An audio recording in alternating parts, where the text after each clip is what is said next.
Picture yourself as a Swiss farmer, just as dawn breaks on November 15th, 1315, perched on a frozen mountain slope.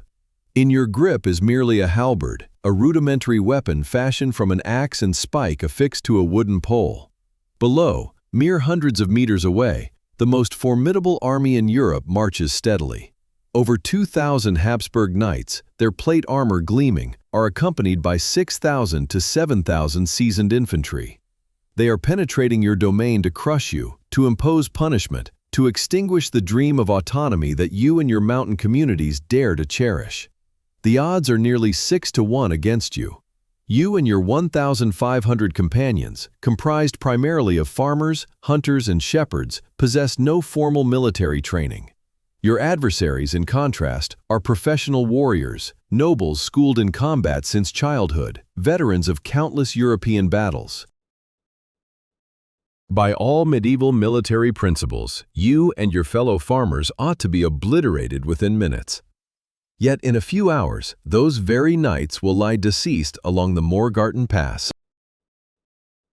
Many will have drowned in the depths of Lake Ägeri, and Duke Leopold I of Austria, one of Europe's most powerful aristocrats, will flee for his very life.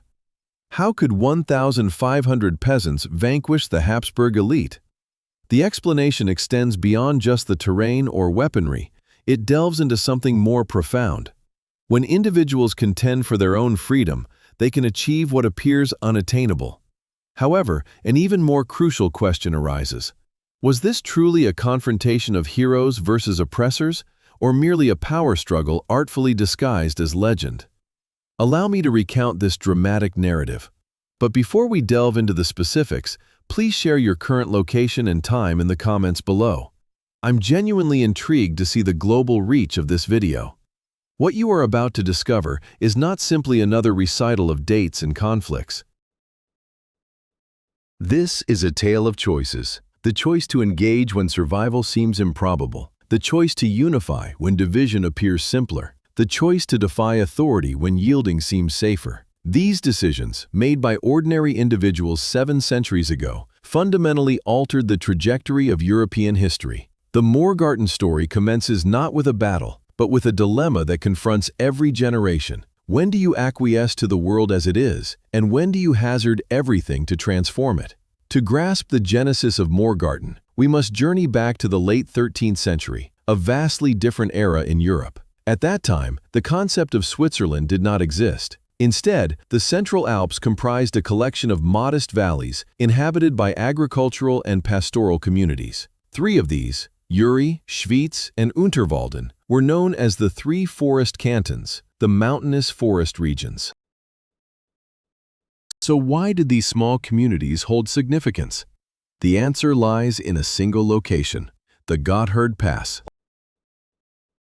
In the 13th century, following the construction of the Devil's Bridge across the Schollenen Gorge, the Gotthard Pass rapidly became the preeminent trade route linking northern Europe with Italy.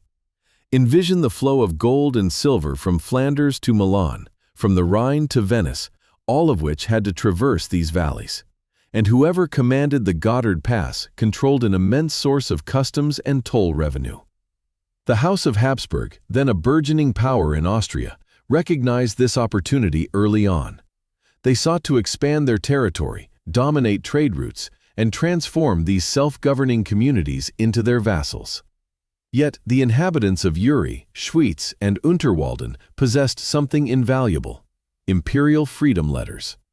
These documents, issued by earlier Habsburg emperors, acknowledged their right to self-governance within the framework of the Holy Roman Empire.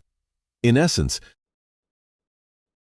they were not vassals, but free communities directly accountable to the emperor. In 1291, sensing escalating pressure from the Habsburgs, these 3 cantons ratified the Federal Charter, a mutual defense agreement.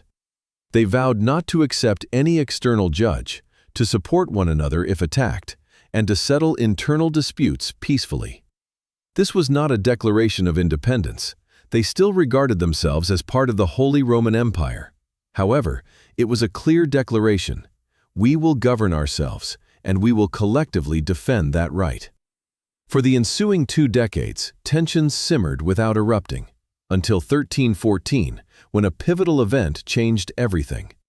That year, two contenders vied for the title of Holy Roman Emperor, Louis IV of Bavaria and Frederick the Handsome of Habsburg. Europe was polarized, and the people of Schwyz, fearing Habsburg annexation, backed Louis IV. This was a courageous and perilous decision. Then, on the night of January 6, 1314, an incident ignited the conflict. A group from Schwyz, led by Verifaka, raided Einsiedeln Abbey, a monastery under Habsburg protection. They plundered the monastery, desecrated the church, and took several monks hostage. What motivated this act? Perhaps it stemmed from a land dispute. Schwyz settlers had cleared forests they believed were unclaimed, but Einsiedeln Abbey asserted ownership. Perhaps it was a buildup of grievances.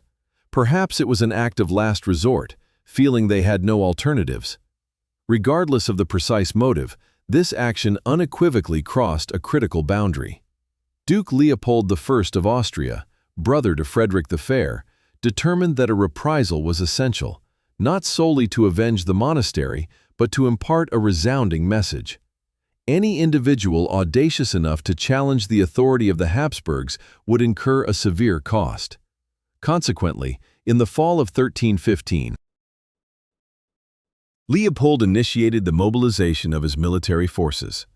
A formidable contingent, equipped with the finest armaments and protective gear, was destined to march into Schwyz and decisively quell this insurrection. Let us examine both factions on the precipice of conflict, not merely as abstract entities on a map, but as authentic individuals driven by aspirations, apprehensions, and ambitions. Duke Leopold I, born in 1290, was now 25 years old. He was a youthful, ambitious noble, eager to distinguish himself from his brother Frederick's shadow. Leopold firmly believed in a divinely ordained world order, where nobility was destined to govern and commoners were destined to comply. A band of peasants daring to defy this established hierarchy was deemed a transgression demanding retribution. He assembled an impressive army at the city of Zug. More than 2,000 knights formed its core, Austrian and Swabian aristocrats in full plate armor, astride highly trained war horses wielding lengthy lances. These were seasoned warriors, professionally trained in combat arts from a young age. Supplementing them were approximately 6,000 to 7,000 foot soldiers, comprising mercenaries and communal militias from cities within Habsburg influence. They were relatively well equipped and experienced in battle. In total, a fighting force nearing 9,000 men. While this figure might not appear staggering by the standards of major medieval engagements, for an assault on small mountain valleys, it represented an overwhelming power. Leopold was confident of victory. In his experience, and that of every nobleman of his era, armored cavalry consistently dominated the battlefield. A full-speed charge of mounted knights with lances leveled left very little capable of stopping it. However, a significant challenge arose. How should Leopold strategically advance? On the opposing side, the inhabitants of Schwyz recognized the impending catastrophe. A direct confrontation with the Habsburg army would signify certain annihilation. Werner Stauffacher, the political and military chieftain of Schwyz, faced arduous decisions. He was not a formally trained general, but he was a mountain dweller, intimately familiar with every nook of this territory. Stauffacher understood that their sole advantage lay in the terrain. The constricted valleys, precipitous mountains, and narrow passes constituted their native ground. If they could entice the Habsburg army into a disadvantageous position, they might seize an opportunity. But how could they guarantee Leopold would take their desired route? The solution was a cunning psychological maneuver. Stauffacher commanded the construction of fortifications, known as Letzinen, walls and watchtowers, at the two primary entry points into Schwyz, through Arth and through Rothen. These Letzinen were manned and appeared heavily fortified. Yet, at Morgarten, a slender passage between Lake Ägeri and a sheer mountainside, he left only a lone watchtower with no substantial defensive structures. This was a seemingly vulnerable back door. This constituted a subtle snare. Stauffacher was wagering that Leopold's scouts would report that the two main roads were blocked, but the Morgarten route was open, and Leopold, desiring to achieve surprise, would opt for this seemingly weak path. Why did Stauffacher select Morgarten? Examine the topography. The route through Morgarten was constricted, wide enough for only a few individuals abreast. To the right lay Lake Ägeri with its marshy banks. To the left was the steep slope of Morgarten Mountain, densely forested.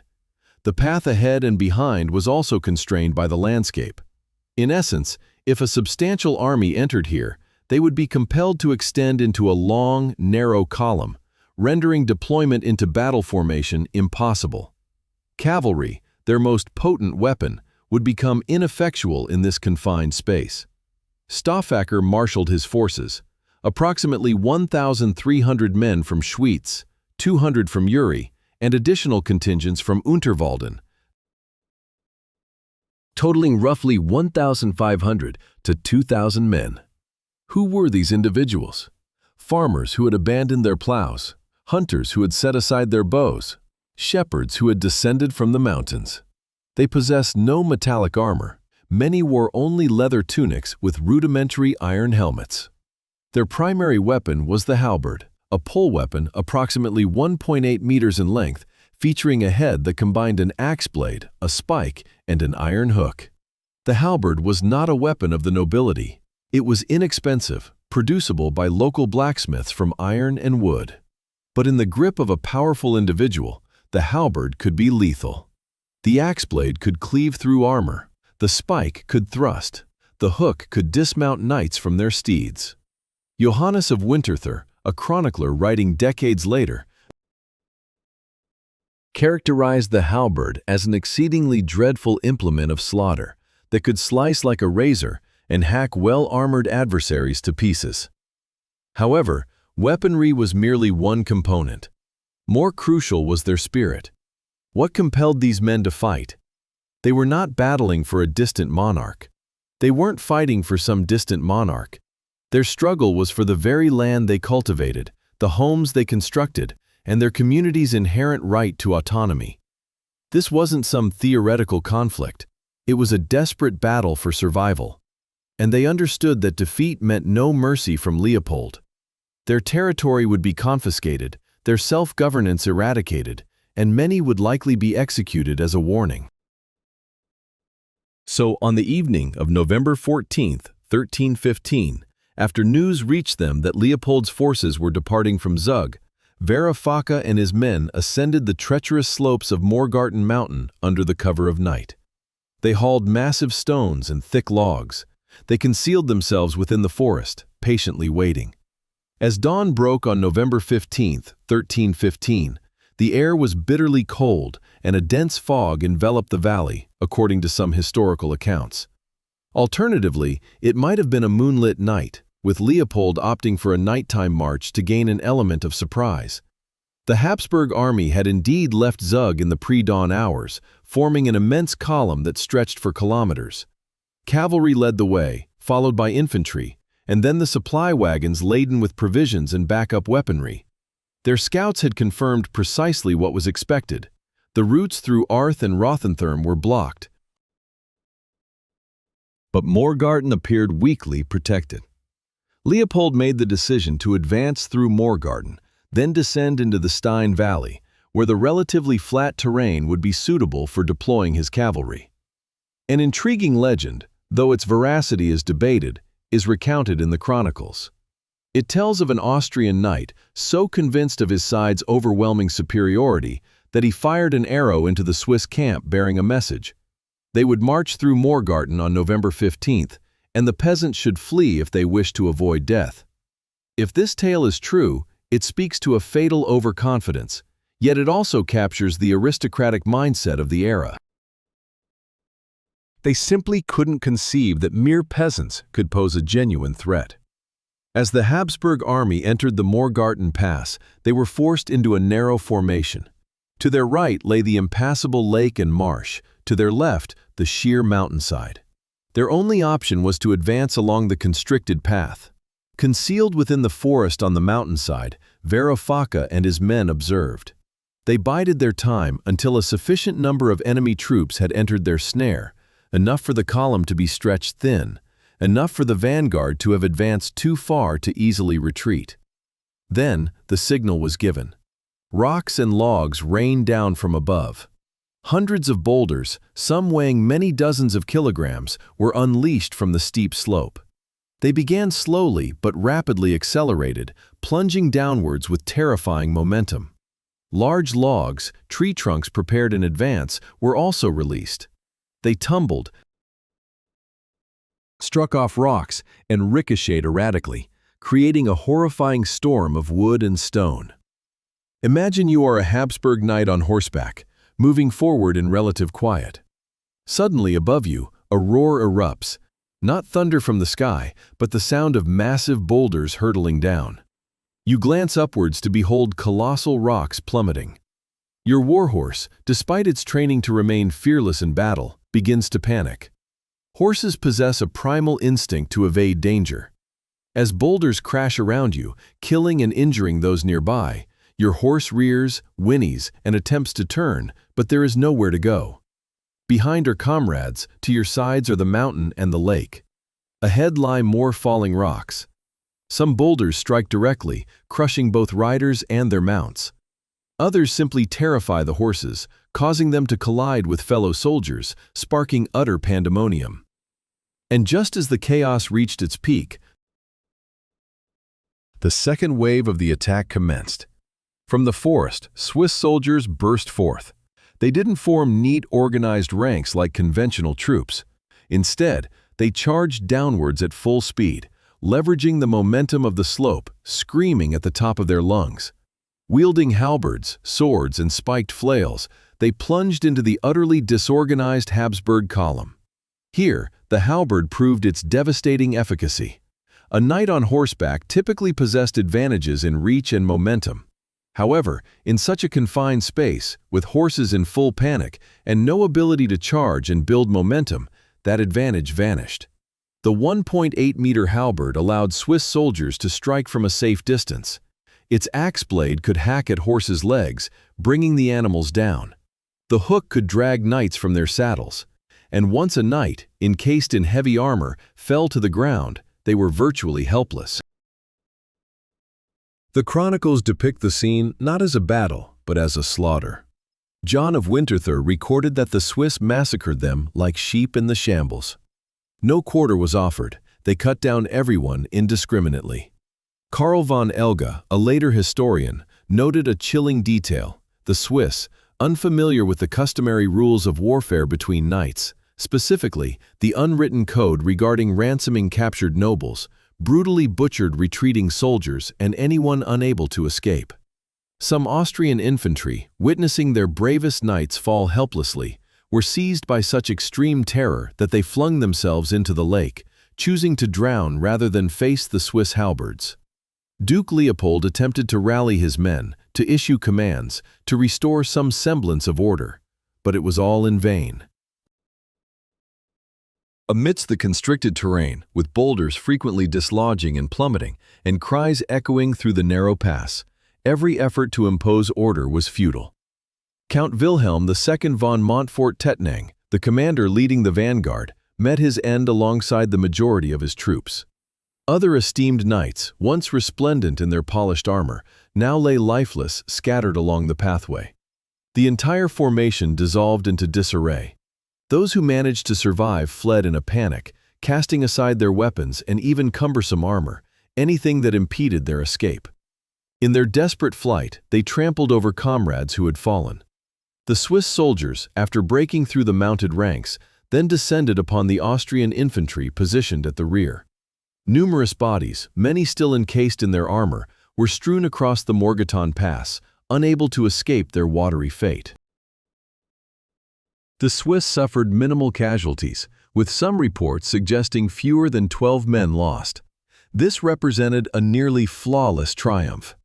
Duke Leopold, counted among the fortunate few who escaped, endured a humiliating and shocking return to Zurich. Soldiers attempting to surrender were mercilessly cut down. Those who tried to flee were relentlessly pursued. This brutal efficiency was not without underlying causes: years of pent-up animosity stemming from Habsburg dominion, the sheer desperation of fighting for survival, and their unfamiliarity with the established conventions of medieval warfare, where nobles were typically captured for ransom rather than slain. However, acknowledging these reasons does not diminish the sheer horror of the event. Warfare, even when justified or necessary for survival, inherently remains a savage and dehumanizing experience. The men who perished in that pass, Habsburg soldiers merely following their lord's directives, were also someone's sons, husbands, or fathers, a truth important to recall. Morgarten was indeed a victory, yet it was a victory etched in blood, gained through violence that left lasting scars on both sides. The survivors, Swiss and Habsburg alike, carried those haunting memories throughout their remaining years. Nevertheless, despite the ghastliness and the heavy toll, Morgarten irrevocably altered the course of events. News of the catastrophe at Morgarten reverberated across Europe like a jolt. A noble army, led by a Habsburg duke, had been vanquished by common peasants, an almost inconceivable occurrence. Yet Morgarten's ramifications extended far beyond a single engagement. It fundamentally reshaped history itself. Just 24 days subsequent to the battle, on December 9, 1315, representatives from Uri, Schwyz, and Unterwalden convened in the town of Brunnen on the shores of Lake Lucerne. There, they signed a document known as the Pact of Brunnen, or the Morgarten Letter.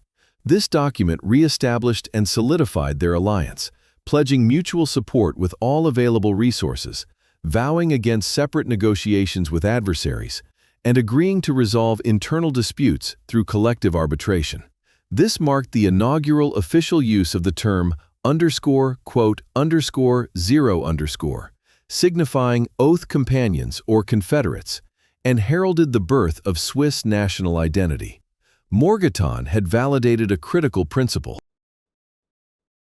that unity and collective defense could indeed prevail. These three diminutive cantons had overcome one of Europe's most formidable powers, and that message resonated deeply with other communities. By 1332, the city of Lucerne integrated into the Confederation. Lucerne, an influential trading hub on the Gotthard route, marked the Confederation's expansion beyond its foundational three forest cantons. In 1351, Zurich, one of the region's wealthiest and most significant cities, joined. This was followed in 1352 by Zug and Glarus, and in 1353, the powerful city of Bern also became a member. Within a span of less than 4 decades after Morgarten, the Confederation had expanded from 3 small cantons to 8, thus forming the Old Swiss Confederacy, the direct forerunner of modern Switzerland. Morgarten transcended a mere military triumph. It provided concrete evidence for a novel concept: that infantry could defeat armored cavalry. Since the Battle of Adrianople in 378, cavalry had been the dominant force on European battlefields. Armored knights, with their charging momentum and long lances, were regarded as the decisive element in warfare. Infantry, particularly untrained militias, were frequently considered secondary, easily broken by a cavalry charge. Morgarten fundamentally challenged this assumption, demonstrating that with the appropriate weapon, the halberd, suitable terrain, and astute tactics, infantry could not only withstand but ultimately conquer. The Swiss thoroughly internalized this lesson. In the ensuing decades, they continued to refine their infantry tactic. They recognized that while the halberd was effective, it remained shorter than a knight's lance. Consequently, they began employing pikes, spears ranging from 4.5 to 5.5 meters in length, to construct an impenetrable wall of spears. They perfected the pike square formation, thousands of men arranged in a square block, with pikemen forming a hedgehog on the perimeter and halberdiers positioned inside, ready to surge out when enemy formations fractured. This formation enabled them to operate as a coordinated unit, offering defense from all directions, and crucially, allowing them to initiate proactive attacks rather than merely engaging in passive defense. The Swiss continued to achieve impressive victories, such as Loppen 1339, Sempach 1386, Grandson 1476, and Murat 1476. Each victory further solidified their formidable reputation. Between approximately 1450 and 1550, Swiss soldiers became the most sought-after mercenaries across Europe. Monarchs and ducal rulers throughout the continent employed their services, and various military factions, such as the German Landsknecht, modeled their weaponry and combat strategies after them. It could be argued that Morgarten initiated a revolution in infantry warfare, a protracted evolution that shifted military dominance from aristocratic cavalry to trained foot soldiers. Morgarten also carried profound societal implications. It directly challenged the prevailing feudal structure, which posited that nobility, inherently destined to govern and fight, was superior to commoners. When ordinary peasants, untrained in knighthood and lacking noble lineage, could defeat a noble army, it sparked significant inquiries. Was the existing social hierarchy truly divinely ordained, or was it merely a human construct susceptible to challenge and alteration? Of course, these questions were not immediately voiced publicly, but the seeds of doubt were sown. The Swiss Confederation evolved into an anomaly within feudal Europe. They had no monarch. Decisions were forged by representative councils, representing an early form of democracy. In 1323, serfdom was abolished. While most of Europe remained entrenched in feudal monarchies, Switzerland emerged as a federal republic, a truly distinctive political experiment. We must confront an unsettling reality. The triumph at Morgarten was accompanied by extreme savagery. Historical records indicate that the Swiss mercilessly butchered those who attempted to surrender or retreat. Some Austrian soldiers opted for drowning rather than confronting the halberds. What prompted such brutality? Perhaps it was the accumulated resentment from years under Habsburg tyranny. Perhaps, in a struggle for survival, compassion becomes an unaffordable luxury. Or perhaps, as scholars suggest, they were unfamiliar with the established customs of battles between knights, particularly the practice of capturing opponents for ransom. Regardless of the underlying reasons, it serves as a stark reminder that war, even when deemed righteous, relentlessly remains a brutal and dehumanizing endeavor. Leopold prepared for another offensive, but the cantons launched a preemptive strike, attacking Habsburg territories. In 1318, following numerous minor skirmishes, both sides eventually agreed to a truce. This, however, was not an enduring peace. The Habsburgs still refused to acknowledge the Confederation's autonomy, but it represented a provisional compromise. This period of relative tranquility persisted until 1386, when conflict reignited at the Battle of Sempach. There, the Swiss once again vanquished the Habsburgs, and Duke Leopold III, grandson of Leopold I, perished in the fighting. It wasn't until 1394 that the Habsburgs formally signed a peace treaty with the Confederation, and only with the Peace of Westphalia in 1648 was Switzerland formally recognized as an independent nation on the international stage. Yet, here lies the critical point. Morgarten established a precedent. It demonstrated that resistance was viable, that unity could surmount superior might, and that communities could safeguard their self-governance against formidable empires. This went beyond a single battlefield encounter. It was about illustrating that an alternative path was attainable, that peasants and townspeople were not obliged to accept the world as defined by the nobility, and that they possessed the agency to forge their own destinies. Before we reach our ultimate conclusions, I wish to delve deeper into the human element of Morgarten, for history transcends mere strategies and outcomes. It concerns real people with their families, aspirations, and apprehensions. Permit me to introduce some of the individuals who shaped this momentous day, beginning with the man whose name appears most frequently in contemporary accounts, Varro Facca. Varro Facca was not born into military leadership. He was a prosperous farmer and landowner from Schwyz, likely in his 40s by 1315. According to later Swiss folklore, his wife, Gertrude, was the initial influential figure who encouraged him to resist Habsburg coercion. Whether this is historical fact or a romantic embellishment remains uncertain. Nevertheless, what we do know is that he emerged as the pivotal figure in organizing Schweiz's defense. Imagine his quandary in the months preceding Morgarten. He possessed property, a family, and a comfortable existence. He could have advocated for compromise with the Habsburgs, pursued a negotiated settlement that might have preserved some autonomy while averting bloodshed. Many other community leaders across Europe made such pragmatic choices. But Verafaca chose a different course. He decided to stake everything, his life, his family's prospects, his community's survival, on one desperate gamble in a mountain pass. What compels a man to make such a profound decision? Was it principle, pride, or desperation? Most likely, a blend of all three, in proportions we can never fully ascertain. On the eve of the battle, as Verafaca and his men ascended the slopes of Morgarten in the darkness, carrying rocks and timbers, what thoughts occupied his mind? Did he harbor doubts? Did he offer prayers?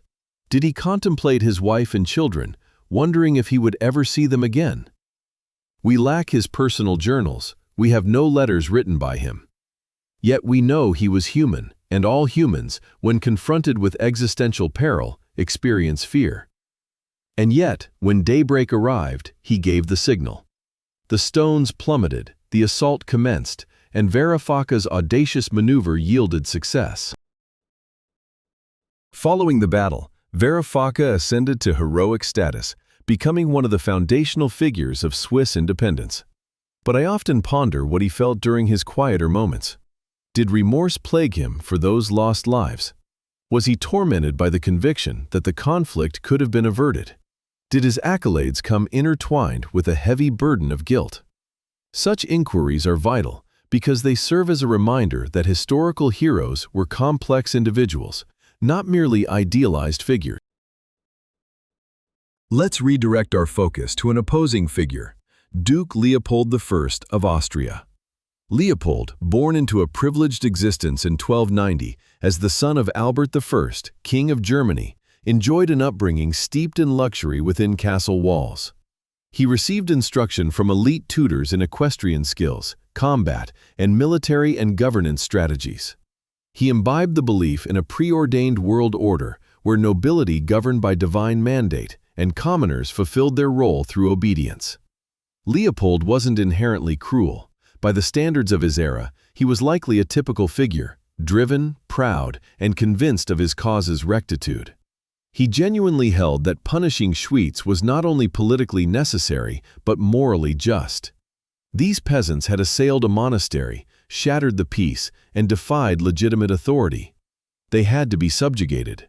On the morning of November 15th, as Leopold led his grand army, he surely anticipated triumph. He possessed numerical superiority, skilled forces, advanced equipment, and the backing of centuries of military tradition. How could unlettered farmers possibly withstand the pinnacle of Austrian chivalry?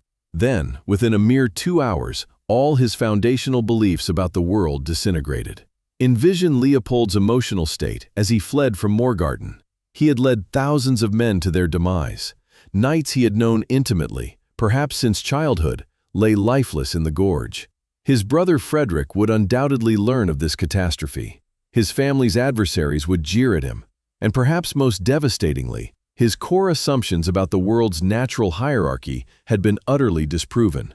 Peasants could vanquish nobles. The divinely ordained structure could be overthrown. The world proved more unpredictable, chaotic, and perilous than he had previously conceived. Leopold survived another 11 years after Morgarten, passing away in 1326.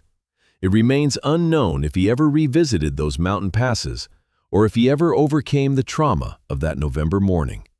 Still, we know that the defeat profoundly affected him. In subsequent negotiations with the Swiss Confederation, his language became more measured, more respectful. Morgarten had taught him, in the harshest possible way, that underestimating one's adversaries is a fatal error. Now, Consider the foot soldiers on both sides, those anonymous men who left no chronicles but whose choices and sacrifices shaped history's course. On the Habsburg side, imagine a young knight. Let's call him Hans, though his true name is lost. Hans, 19 years old, is the youngest son of a minor noble family in Swabia. His entire life has been dedicated to knighthood training, riding, wielding lances and swords, and upholding the chivalric code. When Duke Leopold call to arms arrived, Hans perceived it as his chance for distinction, to earn renown that might secure a favorable marriage or a place in a powerful lord's household. He mounted his finest war horse, donned his armor, which his family could barely afford but symbolized their standing and aspirations, and rode to join Leopold's forces at Zug. Hans had never taken a life before. He had participated in tournaments, practiced with blunted weapons, but had never faced actual combat. Despite this, he felt confident. He was a knight, after all, trained from infancy. What could mere peasants achieve against him? As the column proceeded into the Morgarten Pass on that frigid November morning, Hans might have felt a fleeting sense of unease. The pass was confined, the mountains towering nearby, but surely the Swiss wouldn't dare challenge such a formidable force. Perhaps they had already retreated. And then the rocks began to cascade. Hans's horse immediately panicked. The animal reared, shrieking in terror. Hans grappled to control it, but escape was impossible. All around him, massive rocks crashed down, pulverizing men and horses with sickening impacts. Nearby, someone shrieked, a high-pitched, horrifying sound that Hans recognized as coming from a knight whose leg had been crushed beneath his fallen steed. Hans attempted to turn his mount, but the throng of soldiers behind him prevented it. Then, from the forest, men charged down the incline, wielding those terrifying halberds. A halberd's axe blade struck Hans's horse in the neck. The animal collapsed, and Hans fell heavily, his armor rendering him unable to rise quickly. He saw a peasant approaching, a man likely his father's age, with a weathered face and calloused hands. Hans tried to surrender, tried to explain that his family would pay a ransom, but the man either didn't hear or didn't care. The halberd's spike descended, and Hans, 19 years old, perished in a mountain pass far from his home, his aspirations for glory ending in mud and blood. Now let's consider a Swiss soldier whom we'll name Jacob. Jacob, a 25-year-old farmer from a modest valley near Schwyz, shares his life with his wife Ellsworth and their 2-year-old daughter Anna. Although their existence is demanding, it's not unbearable. Their land consistently provides enough sustenance for the family, and during prosperous years, a small surplus is even available for sale. Nevertheless, Jacob has been observing the expanding influence of the Habsburgs with growing apprehension. He has heard accounts from neighboring valleys detailing how communities lost their autonomy, where imperial officials now levy heavy taxes, and where local customs and rights are being eroded. This grim prospect for his daughter's future fills him with dread. When Verafika issues a call for volunteers to defend Schwyz, Jakob promptly offers his service. Yet, on the eve of the battle, as he lies beside Ellsworth in their compact wooden home, sleep eludes him. He has never engaged in combat before. While he has hunted deer and butchered pigs, he has never taken a human life. Ellsworth is also awake, and she reaches for his hand in the darkness, imploring, quote 1. Jakob promises he will, though both understand the uncertainty of such a pledge. The following night, November 14th, Jakob ascends Morgarten Mountain, armed with his halberd and a leather jerkin serving as his only protection. He assists in positioning boulders and then waits in the frigid forest, trembling from the cold and fear. As dawn breaks and Verafika signals the attack, Jakob pushes a boulder over the precipice. He watches it bounce and tumble downward, experiencing a strange blend of exhilaration and horror as it crashes into the enemy column below. Then, he charges down the slope, screaming, a sound born partly of courage and partly of terror. The momentum of the hillside propels him forward. A knight on a panicked horse looms before him. Jacob swings his halberd, not with expertise, but with a desperate surge of strength. The blade strikes the knight's shoulder, and the man falls. Jakob stands over the fallen knight, seeing the fear in the man's eyes that mirror his own. For a frozen moment, Jakob hesitates, but then he recalls Ella and what defeat would signify for them, and he brings the halberd down. Later, after the battle has concluded and Jakob walks through the ravaged field, he vomits by the roadside. He has survived, he has defended his home, but he has also crossed an indelible line, performing an act that will alter him forever. That night, upon Jakob's return, Anna joyfully rushes to him with delighted squeals, and Ellsworth embraces him with tears of relief. However, Jakob finds himself unable to articulate the events of the day. Some experiences are too profound, too horrific to be translated into words. Years later, as an old man, Jakob will occasionally awaken in the night from dreams of that November morning. The faces of the men he killed will haunt his sleep, and he will ponder, was it truly worth it? Could there have been an alternative? But then he will remember his daughter, Anna, who grew up free, who chose her own husband, who resides in a self-governing community, and he will think, perhaps it was worth it after all. Perhaps these individual narratives, Vera Ufaka's leadership burden, Duke Leopold I's shattered worldview, Hans's unfulfilled aspirations, Jakob's moral wounds, serve as a reminder that every historical event is a tapestry woven from countless personal choices and encounters. Morgarten was not merely a military triumph or a pivotal political moment. It was the convergence of thousands of human beings confronting existential decisions, experiencing both fear and bravery, inflicting and enduring violence, and living with the subsequent repercussions. The immediate aftermath of Morgarten descended into chaos and trauma for all involved. For the Swiss, the initial hours following their victory were a complex blend of elation, shock, and grim labor. The battlefield required clearing, and bodies needed to be managed, both for practical reasons and as a gesture of basic human respect, even toward their adversaries. According to certain chronicles, the Swiss recovered a vast quantity of equipment from the fallen Habsburgs, including armor, weapons, horses, and supply wagons. This captured gear significantly enhanced the Swiss military's capabilities. Farmers who had fought with rudimentary halberds now had access to proper swords and chainmail armor. However, there was also a profound psychological burden. Men who had spent their entire lives as farmers and herders had just participated in a brutal slaughter. While some undoubtedly celebrated their triumph, others grappled with the weight of what they had done and witnessed. The chronicles offer little detail on this aspect. Medieval chroniclers were more interested in rulers and battles than in psychological distress. Yet we can infer from other accounts of medieval warfare that post-battle trauma was a genuine phenomenon, even if they lacked the modern terminology to describe it. For the Habsburg contingent, the repercussions were even more severe. Survivors struggled back to Zug and other Habsburg territories, carrying tales of catastrophe.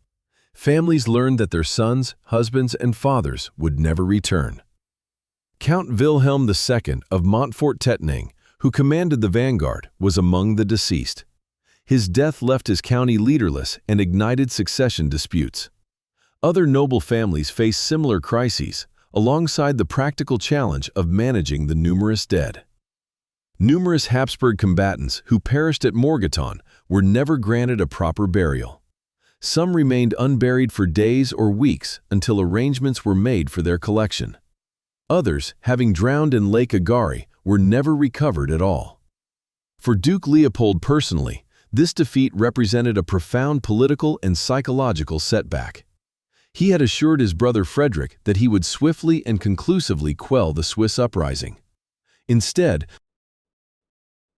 he had squandered a significant portion of Austria's military might and emboldened Habsburg adversaries throughout the empire.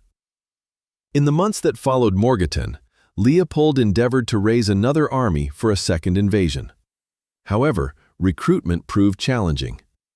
The catastrophe at Morgarten had become widely known, and soldiers were reluctant to venture into those mountain valleys. Furthermore, Leopold's brother Frederick was grappling with his own difficulties. His rival, Louis IV of Bavaria, was gaining ground in the struggle for imperial succession. Frederick required troops to confront Louis, rather than for what now appeared to be a protracted and costly conflict in the Swiss mountains. Consequently, the second invasion never materialized. Instead, both factions engaged in minor raids and skirmishes along their borders, destructive but ultimately indecisive. The period from 1315 to 1318 is particularly noteworthy, as it illustrates that military triumph does not automatically guarantee a political resolution. The Swiss had achieved victory at Morgarten, yet they could not compel the Habsburgs to acknowledge their autonomy. They lacked the military capacity to invade Habsburg territories. Moreover, conquest was not their objective. They simply sought to be left undisturbed. The Habsburgs, conversely, could not admit defeat to peasants. Formally recognizing Swiss independence would imply acknowledging that the existing social hierarchy could be challenged, and that commoners could successfully defy nobles. This was an ideologically unacceptable notion. Thus, both sides found themselves in an uneasy impasse. Swiss delegates, including Varoufakir and representatives from Uri and Unalden, sought discussions with Habsburg officials. They stressed their continued allegiance to the Holy Roman Empire, asserting that they were not rebels against imperial authority, but merely desired recognition of their traditional liberties. Habsburg negotiators countered that the raid on Einl Abbey necessitated punishment, that established order demanded submission to legitimate authority, and that peace required the Swiss to acknowledge Habsburg jurisdiction. These negotiations yielded no progress, as neither side was prepared to compromise on their fundamental principles. Meanwhile, along the borders, hostilities persisted. Swiss raiding parties penetrated Habsburg territories, seizing livestock, torching villages, and abducting hostages. Habsburg forces retaliated when feasible, though they were careful to circumvent situations where Swiss defenders might possess a geographical advantage. This phase of the conflict, characterized by its messy, inconclusive nature and widespread atrocities committed by both sides, serves as a reminder that wars seldom conclude neatly. Even after decisive engagements, conflicts frequently endure for years through arduous, morally ambiguous, low-intensity warfare. Finally, in 1318, both parties agreed to a truce. This was not a peace treaty. It did not resolve any of the underlying issues. It was simply an accord to cease fighting for a specified duration. Why did both sides acquiesce to this unsatisfactory compromise? Partially due to exhaustion, as the raids and counter-raids inflicted economic devastation upon everyone. Swiss valleys experienced depopulation as inhabitants fled the violence, and Habsburg border regions suffered similar damage. Crucially, however, both sides had other pressing concerns. The Habsburgs remained entangled in the imperial succession struggle. Frederick the Fair would not definitively lose to Louis IV until the Battle of Mühldorf in 1322, but the conflict was consuming immense resources, and the Swiss were discovering that military victory brought its own set of challenges. Herein lies an aspect often omitted from triumphant accounts of Morgarten. Winning created new problems for the Swiss. Before the battle, the three forest cantons were united by a shared external threat. After the battle, with that immediate threat lessened, though not entirely removed, internal divisions began to emerge. First, there was the question of expansion. Should the Confederation invite other communities to join? If so, which ones, and under what conditions? Lucerne, a significant trading post on the Lake of the Four Cantons, expressed interest in joining for protection against Habsburg pressure. However, Lucerne differed from the three forest cantons.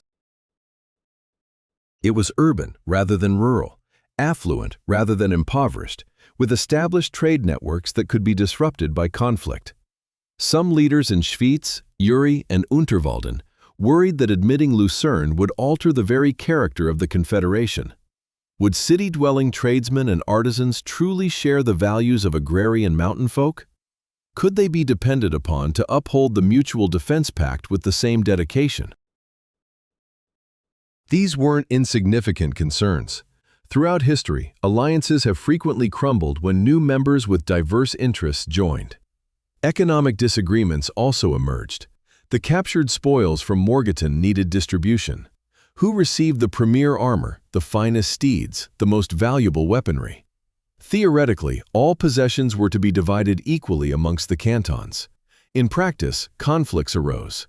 Troops from Schwyz contended they had borne the brunt of the fighting and thus merited the largest portion. Representatives from Uri and Unewalden countered that everyone had contributed, and the principle of mutual support dictated equal sharing. These conflicts were settled through assemblies and discussions, yet they fostered lingering resentment for many years.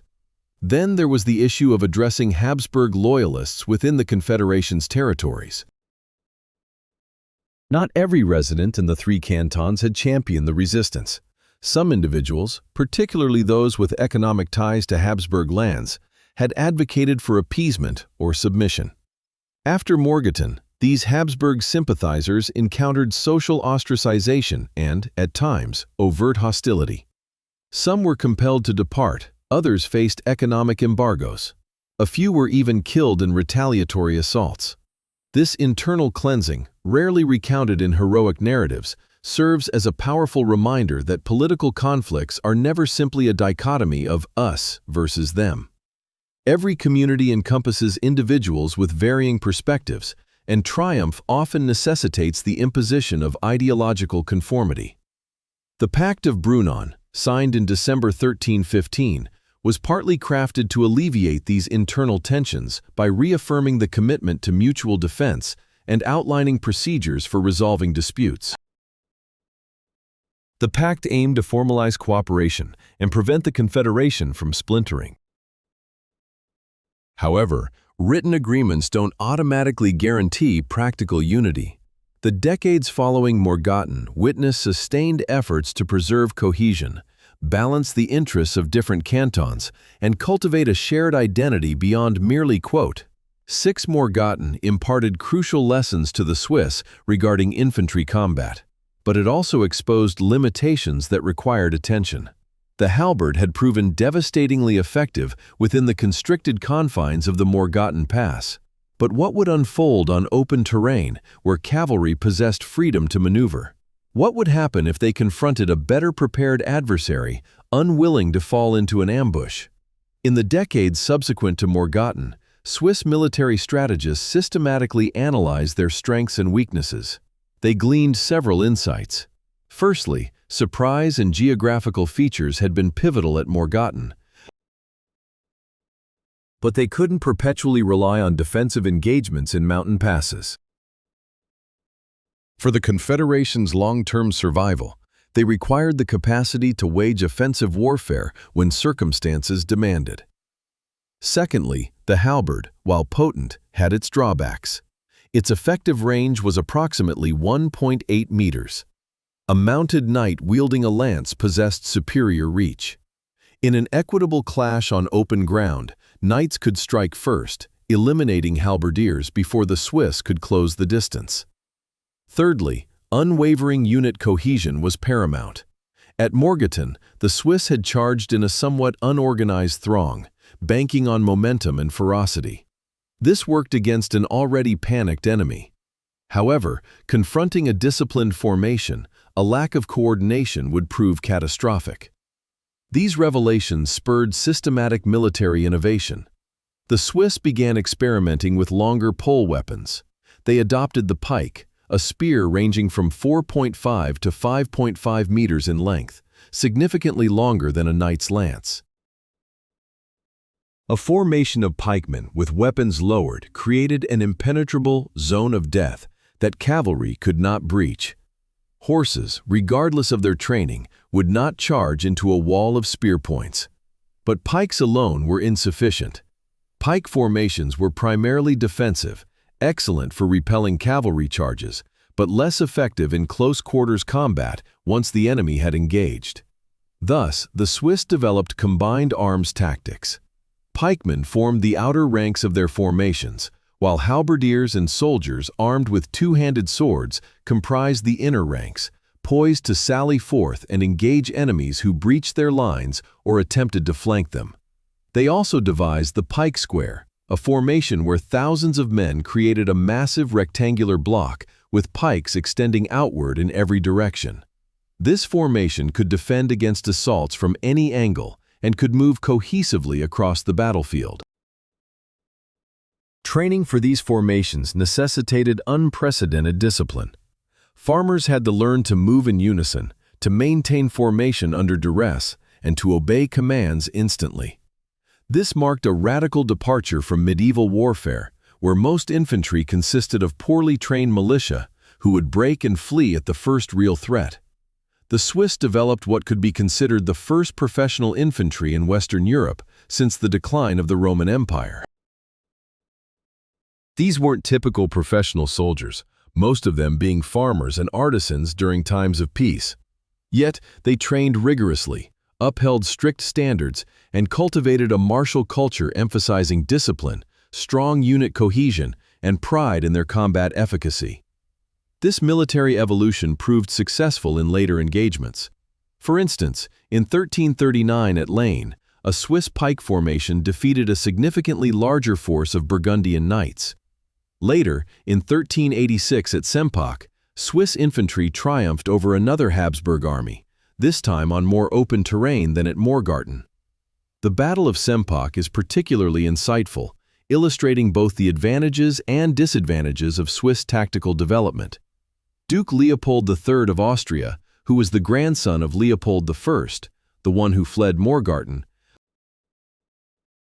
commanded the Habsburg forces at Sempach. Leopold had meticulously studied the Morgarten debacle and was determined to avoid his grandfather's errors. He selected open ground ideal for cavalry, meticulously arranged his troops, and steered clear of obvious ambush locations. However, the Swiss had also refined their strategies. When the Habsburg cavalry charged, the Swiss pike square remained unyielding. Horses were unable to penetrate the dense wall of spearheads. Frustrated, Leopold commanded his knights to dismount and attack on foot, an unconventional yet tactically astute decision. The battle was fierce and brutal, lasting for hours with both sides suffering heavy casualties. At a pivotal moment, Leopold himself was killed, struck down while fighting in the front ranks. His death shattered Habsburg morale, leading to their retreat. Sempach demonstrated that the Swiss had developed tactics capable of securing victories not only on favorable terrain like Morgarten, but also in relatively open engagements. This reputation for military prowess would influence European warfare for the next 2 centuries. By the mid-15th century, Swiss soldiers were the most sought-after mercenaries across Europe. Kings and dukes throughout the continent vied to enlist their services, but this success brought with it profound moral complexities. Mercenary service provided substantial economic advantages for the Confederation. Swiss valleys were not particularly fertile, having a short growing season and limited arable land.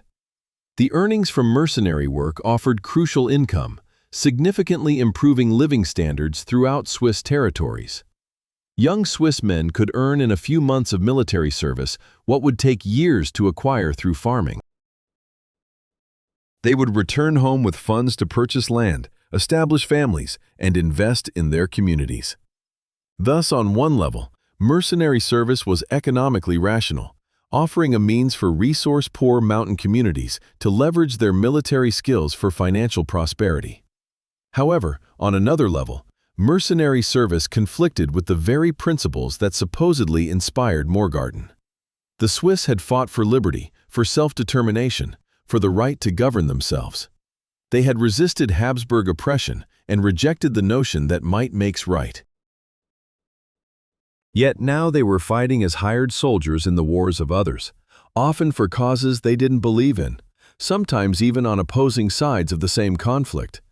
Swiss mercenaries fought for France against Italy, for Italy against France, for various German princes against each other, and in countless other conflicts where Swiss national interests were not at stake.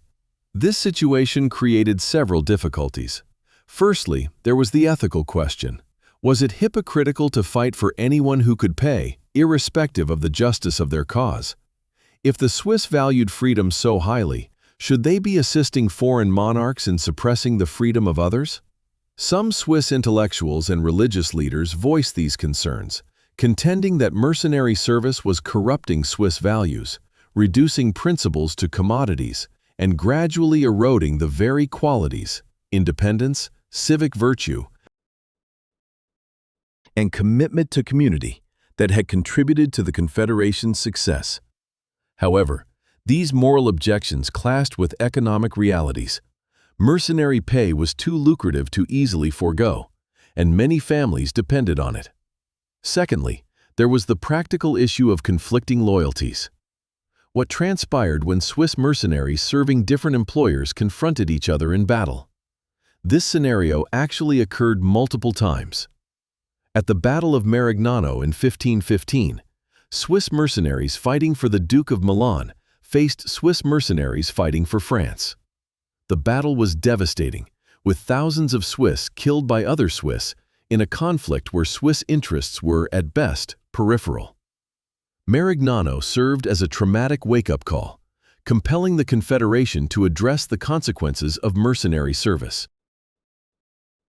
Subsequent Swiss policy aimed to mitigate the most egregious problems by forbidding cantons from simultaneously serving opposing sides, establishing clearer regulations regarding who could hire Swiss troops, and ensuring that mercenary treaties did not undermine Swiss independence. Nevertheless, the fundamental tension persisted. The very martial skill that guaranteed Swiss independence also introduced temptations and opportunities that could jeopardize the principles independence was meant to uphold. Thirdly, mercenary involvement impacted Swiss society in intricate ways. Soldiers returning from foreign conflicts brought back not only wealth, but also foreign concepts, customs, and tastes. This fostered cultural friction between those who embraced global influences and those dedicated to preserving traditional Swiss culture. The affluence gained from mercenary service also exacerbated disparities. Mercenary leaders, the officers who struck deals with foreign powers, became rich and influential. They constructed grand residences, amassed land, and formed an unofficial aristocracy within ostensibly egalitarian Swiss communities. This economic stratification generated political tensions. Were the Swiss transforming into the very thing they had opposed at Morgarten, a stratified society where a wealthy elite governed common people? These inquiries lacked simple resolutions. Throughout the 15th and 16th centuries, the Swiss grappled with balancing the financial advantages of mercenary service against its ethical and societal costs. We must address an aspect seldom highlighted in victorious historical narratives: the enduring repercussions of violence, even when employed for legitimate aims. Morgarten wasn't a pristine, precise military operation. It was brutal, harrowing, and left scars on all participants, victors and vanquished alike. The Swiss soldiers who endured Morgarten carried with them the memories of their actions and observations. While some undoubtedly felt pride in defending their homeland, others struggled with the violence they had perpetrated. Medieval individuals were psychologically no different from us. They experienced fear, guilt, and moral ambiguity just as we do. The absence of historical records detailing their internal experiences doesn't negate their existence. It merely indicates that medieval chroniclers did not deem them worthy of documentation. However, we can infer from other sources that post-battle trauma was a reality. Religious confessions from that era mention soldiers plagued by memories of killing. Some veterans embarked on pilgrimages or made donations to monasteries, seeking spiritual solace for their wartime deeds. And violence, once normalized, tends to perpetuate itself. The Swiss, having demonstrated their military prowess at Morgarten and subsequent battles, became progressively more inclined to use force as a means of resolving disputes. Border clashes with neighbors were often settled through raids rather than negotiation. Internal disagreements within the Confederation sometimes escalated to armed conflict between cantons. And of course, mercenary service meant that violence became a significant component of Swiss economic life. This normalization of violence had social repercussions. It fostered a culture where martial courage was celebrated, where men who excelled in combat gained status and influence, but where peaceful resolution of conflicts was occasionally perceived as weakness. This wasn't universally true. Swiss society also cultivated strong traditions of negotiation, arbitration, and compromise. Yet, the glorification of Morgarten and subsequent military victories did create pressure to demonstrate Swiss manhood through military skill. There were also intergenerational effects.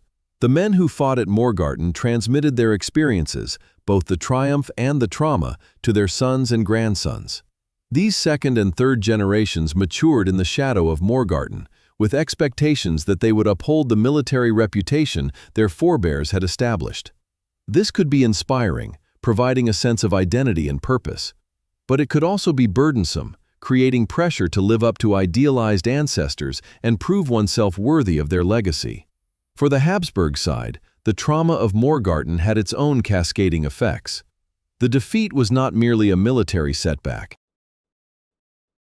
It was a psychological blow that challenged fundamental assumptions about social order and military invincibility.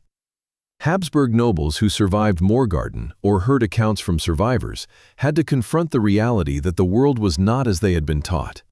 Peasants could vanquish knights. The social hierarchy was not divinely ordained and unshakable. Power could be successfully contested. Some responded by becoming more cautious, more respectful of potential adversaries, more inclined to negotiate rather than simply impose will through force. Duke Leopold I himself appears to have absorbed this lesson. His subsequent interactions with the Swiss were more diplomatic than his initial plan of military chastisement, but others reacted with heightened animosity and resentment. To them, Morgarten was not a lesson in respecting opponents. It was an affront that demanded retribution, a blow to noble honor that could only be answered with violence. This latter response helps to explain why the conflict between the Habsburgs and the Swiss Confederation persisted for decades after Morgarten. The dispute went far beyond mere territorial claims or commercial pathways. It was fundamentally about salvaging dignity and reaffirming a societal structure that Morgarten had disrupted. Now we must consider an essential distinction. The Morgarten event, as explored through historical records and scholarly review, differs somewhat from the Morgarten that ultimately became foundational to Swiss national lore. As with all vital historical episodes, Morgarten has been recalled, narrated, and altered by succeeding generations, each imparting their own concerns and principles onto earlier times. The early chroniclers of Morgarten, who wrote within decades of the conflict, documented a military triumph but did not elevate it to the monumental origin myth it later became. Their descriptions were relatively direct. The Swiss orchestrated an ambush, the Habsburg forces fell into it, and a conclusive victory ensued. However, as centuries unfolded, the narrative expanded, becoming increasingly mythical. By the 19th century, amidst the surge of nationalism across Europe, Morgarten attained a pivotal role in Swiss national identity. It was lauded as the instant when free Swiss farmers cast off the imposition of foreign tyranny, when ordinary individuals demonstrated their capacity to shape their own fate. This 19th century rendition of Morgarten highlighted specific aspects while marginalizing others. The valor and solidarity of the Swiss were accentuated. They were depicted as unified by their passion for liberty, jointly battling a shared adversary. The ferocity of the combat was understated. Subsequent accounts often sanitized the violence, making it appear more glorious and less horrific than contemporary records imply. The intricate web of motivations was oversimplified. The struggle was portrayed as freedom versus domination, rather than the more nuanced reality encompassing trade passages, land disagreements, and imperial politics. The Swiss agriculturalists that November morning had no assurance of victory. They could not guarantee a favorable outcome. Yet, they concluded that certain principles were worth contending for, even against uncertain prospects. And that conviction, echoed across epochs, adapted to novel situations, and sharpened by experience, ultimately gave rise to contemporary Switzerland. Your choices today might not reshape global history, but they will invariably alter your personal journey. And the collective choices of individuals prepared to challenge, to inquire, to endeavor despite ambiguity, these decisions, amassed over time, undeniably bring about change.